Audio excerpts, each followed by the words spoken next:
Good evening, kiddos. Tonight I'll talk about certainly the most memorable college course that I've taken so far. ME2300, otherwise known as Intro to Engineering Design. I took it in my final quarter of my freshman year at WPI, and the whole course is one big group project. And in essence, throughout the whole course, you have to come up with an idea that will help people design it, think about how you're gonna build it, then present it to the class. I make it sound so easy, but it isn't. And the cool thing about this particular group project is that everything is role play, make believe. So each group member has like a different position. For example, the team manager would be the CEO, the team engineer, designer, chief designer would be the CTO, and so on, stuff like that.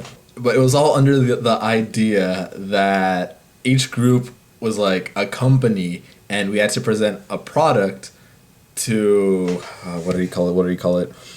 The professor and his TA were the venture capitalists. So each group had to present their idea to the venture capitalists, and depending on whether or not they would buy it, what would be our grade.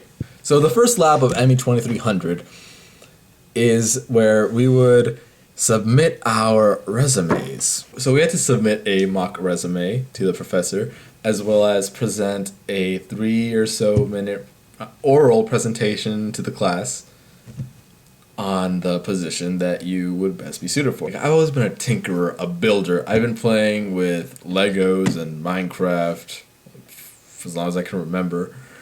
So I thought it was appropriate for me to be the designer, the CTO. So I give my speech in front of the class saying just that, how I've always loved it, I've always loved building, blah, blah, blah, blah, blah. I'm selling myself. However, I forgot to mention a very important detail in my speech. I'll get to that later. After everybody presents their speeches, the professor and the TA, they're like discussing. All right, we've decided who the 4 CEOs are going to be. X, Y, Z, and Gilbert. No.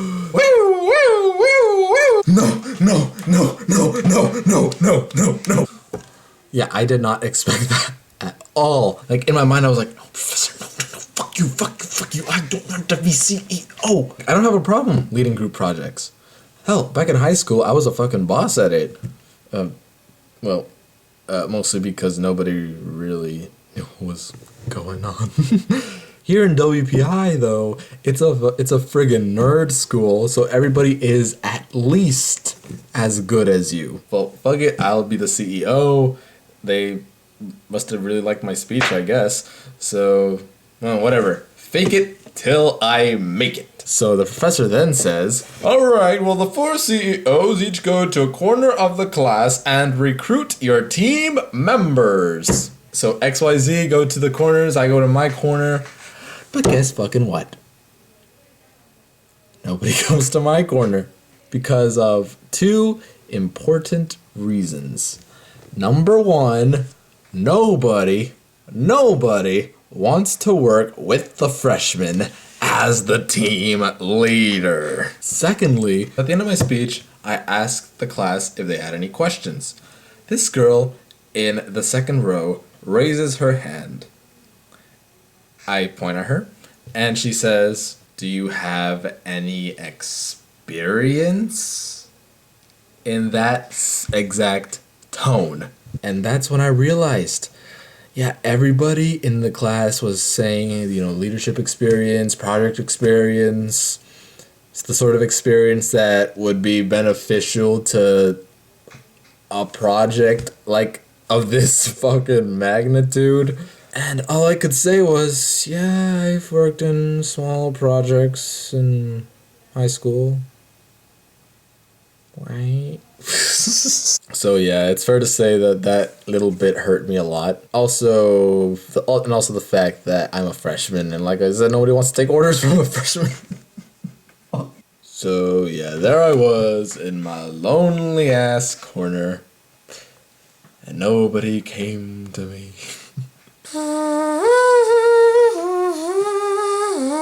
Until eventually, the same girl that asked the question earlier came over to my corner. So we exchanged names, we talked a little bit, like any ideas that we might already have.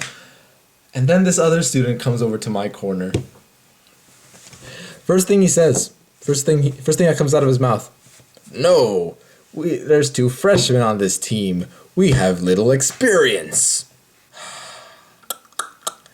Really? Oh, this is prejudice. I could tell the girl, she meant business. Let's call her, oh, Penny. And let's call the other dude Gampe. So there's 3 people on our team, right? Everybody else has a group of 4. So our team has the least number of people, and according to fucking Gampe, the least amount of experience.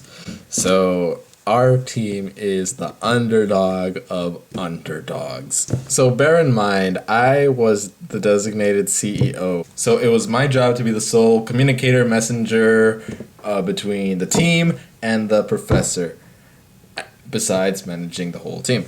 Penny's job as CFO, I think it was to determine what materials we were going to use, how much it would cost, because we had a little budget going on for each team, and so on, like the specifics. Gampe got the position that I wanted, the CTO, and his job was to basically design everything, run computer simulations, do computer-aided design, stuff like that. So right from the beginning, I knew that Penny here was a force to be reckoned with. Why? Because out of the 3 of us, she was the one who was most focused and adamant on trying to find an idea of what to work on before the end of the lab session. We unanimously decided to build something for the elderly, like an assistive device sort of thing. So Gampe here suggests to build some sort of reaching aid that people can use from a wheelchair in case they drop something. Penny and I look at each other and we say, sure. We've got nothing right now, so let's just go with that and make it as awesome as we can do it. Over the next few days, I get a couple of emails from 2 students that weren't there for the first lab session because they were absent or they recently enrolled in the class, requesting to join our team because we had the least people.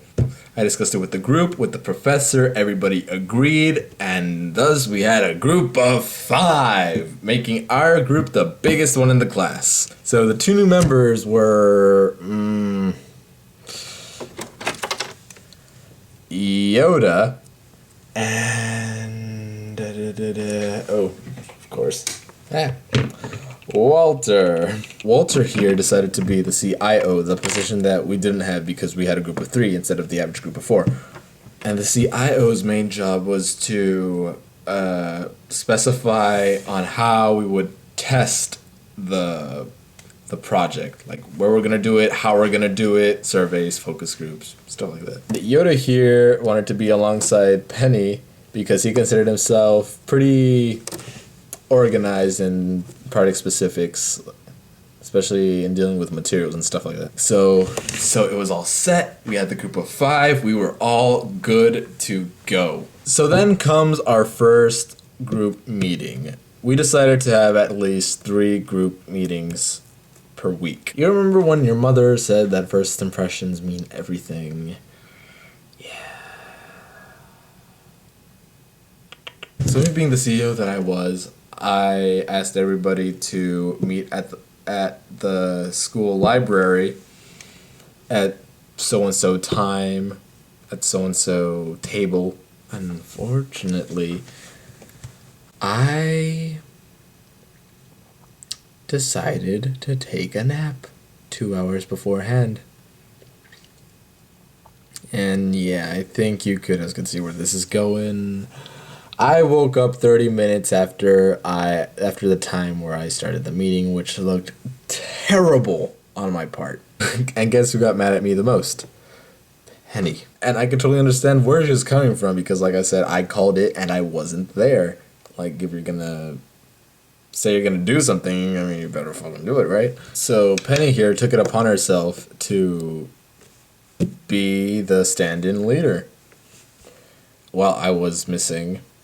Needless to say, she did a pretty good job of doing it, because since then, everybody really looked up to her. Like, everybody was asking for approvals from her before doing anything. Her word became fucking law. And when somebody messed up, she'd be like, no, that's not how you do it. This is how you do it. But when I messed up, she just... No. She was the passive-aggressive type, which is the worst aggressive type. The passive-aggressive people are scary. So since then, I put it upon myself to be on the ball on everything. Regardless, Penny, motherfucking Penny, would always find a way. Well, she obviously didn't do it on purpose. She didn't wake up in the morning thinking, I gotta be a better leader than Gilbert. No. She was just doing her. She was just being Penny the whole fucking time. But man, she had more leadership in a toenail than I have in my whole body. Yeah, I presented this idea over to the group. It would originally look something like this. Like a universally attached device that you could like attach on any wheelchair. This is how it is outstretched. You could like fold it when on use. And you could like, pivot it around as shown here. Crudely shown here. Better said. And they're like, yeah. But Penny here, she's like, no. I said, but Penny, why? Okay, Gilbert, how are we gonna do this? I'm not sure. Exactly. That's why we're not gonna do it. Hey, she's right. I mean, we're engineers. We do things right on the first try or they're not done at all. But still, like, I mean, Penny's brutally honest. Emphasis on brutally. So our redesign came to this. Totally separate from the wheelchair, its own little thing. Just like any grabber that you'd find on the market today. With a trigger here, this thing folds backwards, and a claw. What made ours unique was we decided to put magnets on the claw so we could attach accessories to the claw that would be able to pick up a wider array of items. Oh yeah, I didn't say this. We called this shit the Magic Grabber. So as time went on, we were trying to find the best solutions, the best approaches on how to build each specific component of the Magic Grabber. So we decided to order an existing product, a similar product from the internet, to take it apart, to figure out how it works. Like how pulling a trigger will cause the claw to close. Reverse engineering. We decided to get the handle from the grabber that we ordered and attach it to a shaft of aluminum. The claw itself and the accessories, the bits, like we called them, would be 3D printed because they were unique. After we went to Home Depot to buy hardware and supplies, then came the most stressful part of them all. Building the damn thing. Our team chemistry, if it was even there to begin with, was certainly tested that day. Penny was reasonably getting mad at everyone because she wanted this to be done ages ago, especially me for not making that possible, for being the leader. Gunpei was skulking around in the corner because, for the same reason, he was bummed and stressed as well. Yoda, even though he was super chill throughout the whole ordeal, it was obvious he really wanted to get this over with, and I was totally with him there. And Walter had no clue what he was doing. We finished the grabber, say, 2 hours before we decided to call up our friends to participate in testing the prototype. Our grabber was the bullshittiest, most cumbersome, most awkward piece of turd fuck that was ever engineered in the school. Hell, the little claw thing that we built for it, yeah, it didn't even pick up shit. Let's say I want to pick up this banana peel. It would literally go whoop, whoop, whoop. The claw was as slippery as this banana peel would be on the ground in a cartoon. However, to be absolutely fair, even though the claw itself was shit garbage, our unique touch, the bits, accessories, they worked wonders. So we asked the people that tested it out to fill in some surveys with some questions that we made. They all wrote how easy it was to pick up the objects from the accessories, but yeah, nobody mentioned that it was comfortable. No. So in the last day of class, we did our presentation. We summarized the whole experience. We professionally explained that our grabber was total garbage. Functional, but still garbage. So we did a whole giant slide on what we would do to change it. Gee, I don't know, make it actually grab stuff. It's called a grabber, so it only makes sense that it can grab things. Make it easier to use, more comfortable, etc., etc. And after that, we were free. The hardest class that I have taken so far in WPI was over. And wow, I felt great. So as Yoda, Penny, and I were walking out, I don't know what happened to the other two. So we were saying some last day teammate words, you know, like, oh, we're free, so glad that's over, you know, stuff like that. Penny looked around, asked us to come close, and she said, guys, you're not gonna believe this. So we say, what, Penny, what's up? Gunpei was talking shit about us behind our back. Wait, what?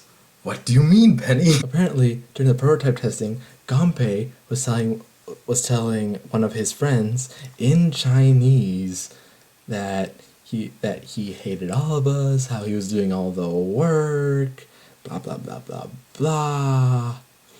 And that friend happened to be a mutual friend of mine, and she told me. We were all thinking, what the hell, Gunpei, why? But we didn't care, the project was over. I really could not care less. But after that surprising bit of news, Yoda decided to go his own way. I still hadn't had breakfast, and Penny had to go towards the same direction. So we were talking a bit about random shit. No, not random shit. We were talking about how cool it would be if either one of us knew Chinese and we were to say, hey, Gunpei, you shut the fuck up. I was actually surprised, like, oh shit, we're actually having a good conversation. We're giggling at each other's shit. And then, like maybe 30 seconds before we split ways, she apologized for, and I quote, being a bitch. And I apologized for, quote, being a pain in the ass. We had a different team project ideologies, I guess you could say. As like any like professional group project, we had to evaluate our teammates. One, adding up to 100, give each team member like an approximate percentage on the amount of work that they put in. Number two, from a scale of 1 to 5, how well they did their job. And three, a couple sentences on what you learned and stuff like that. So Penny here was talking about the second point. Back to the conversation we were having. Penny was like, Gilbert, I had to give Walter a 2. He didn't know what was going on, and we had to hold his hand the whole time. To be honest, I kind of gave him a 3 out of pity. That was stretching it a bit. Unfortunately, in every group project, there's that one member that's sort of distant, lets everybody do their thing, and basks in the credit of the other's work. And unfortunately, in this case, it had to be this guy. So yeah, ME2300 was a very, very educational class. Like, not only in the whole learning on how to turn an idea into reality, like after designing the whole thing, but also on learning about people, especially from her. You know, I think it's fair to say that Penny actually made me a little bit tougher in the sense of not being surprised when somebody responds in a passive-aggressive form. Penny here taught me what work ethic means. Really, she taught me that even given as little as possible to work with, you do your best to make it the best result possible, even if it's something as disgusting as this. You know, Penny, we probably hated each other's guts and wanted each other to fall in a ditch during the time we worked on the magic wrapper, but looking back at it, you're mighty respectable. Take care and kick ass, kiddos.